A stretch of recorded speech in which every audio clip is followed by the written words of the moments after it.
Miss Mitali back.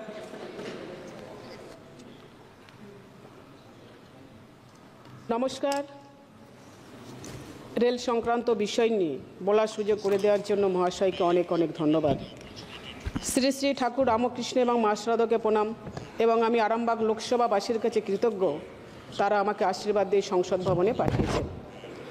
Rail সংক্রান্ত বিষয় নিয়ে সংসদ ভবনে যখনই শুনি তখনই বলা হয় ডাবল ইঞ্জিন সরকার, ডাবল ইঞ্জিন সাঁ সাঁ করে ছুটে চলেছে সব জায়গায় 100% কাজ হয়ে গেছে।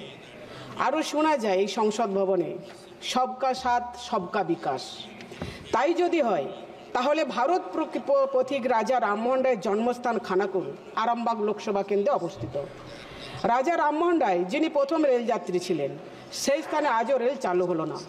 স্কুলের ছাত্রছাত্রীরা রেলের ছবি অঙ্কনের মাধ্যমে তাদের মনের ভাষা প্রকাশ করে চলেছে। তাদের মনের একটা আশা আকাঙ্ক্ষা যে কবে রেল হবে।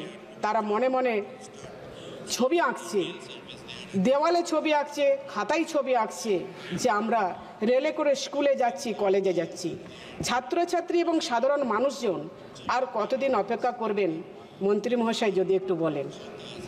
পাঁশকুড়া থেকে চন্দ্রকোনা পর্যন্ত রেল অবিলম্বে চালু করা হোক। তার কারণ চন্দ্রকোনায় নাড়াজলে একটি ঐতিহাসিক প্রসিদ্ধ রাজবংশী আছে। সাধারণ মানুষ এবং ঐতিহাসিক প্রসিদ্ধ স্থানকে বাঁচিয়ে রাখার জন্য অবিলম্বে রেল চালু করা হোক। তারকেশ্বর থেকে বিষ্ণুপুর, যেহেতু রেলমন্ত্রীর সামনে বসে আছেন, আমি ওনাকে অনুরোধ করব যে পশ্চিমবাংলার সরকারকে, মাননীয় মুখ্যমন্ত্রী মমতা বন্দ্যোপাধ্যায়কে বারবার আক্রমণ না করে, জমি জট সংক্রান্ত বিষয়ের উপর দোষারোপ না করে তারকেশ্বর থেকে বিষ্ণুপুর রেলের কাজ দ্রুত করা হোক।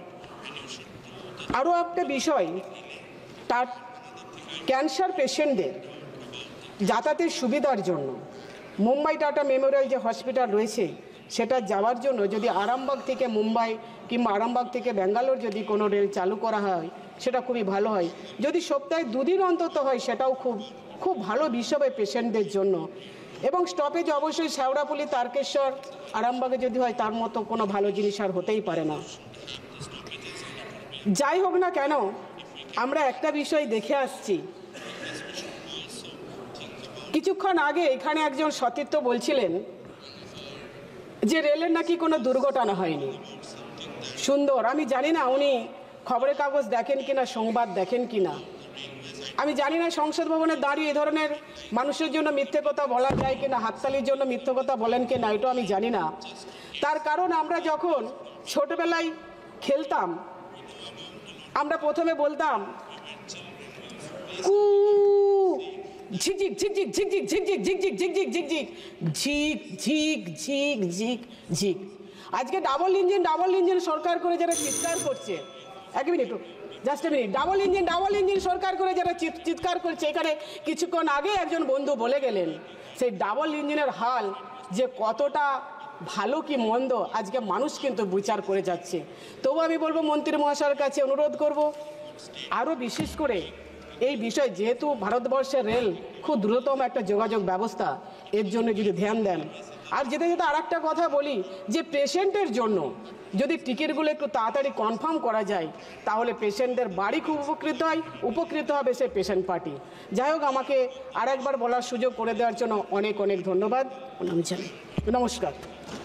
সন্তানের পরে মন বসছে না, প্রচুর পরিশ্রম করেও আপনি আশানুরূপ পারিশ্রমিক পাচ্ছেন না, যার ফলে আর্থিক সংকট আপনার জীবনে দুঃখ এবং চাপের ছায়া ফেলেছে। দেনার ভারে জর্জরিত স্বামী স্ত্রীর মধ্যে প্রতিনিয়ত ভুল বোঝাবুঝি বেড়েই চলেছে। নতুন বাড়ি কিনেছেন কিন্তু সেই স্বপ্নের বাড়িটা যেন আরো দুর্ভোগ নিয়ে এসছে আপনার জীবনে। আপনি ভাবছেন সস্তায় পাওয়া বাড়িটা নেওয়াটাই কি সঠিক সিদ্ধান্ত ছিল? এমনই সব দ্বিধাদ্বন্দ্ব এবং জীবনের কঠিন মুহূর্তে আপনাকে সঠিক পথে পরিচালিত করবেন আন্তর্জাতিক খ্যাতিসম্পন্ন স্বর্ণপদক ও স্বর্ণ মুকুটপ্রাপ্ত ডক্টর অজয় শাস্ত্রী।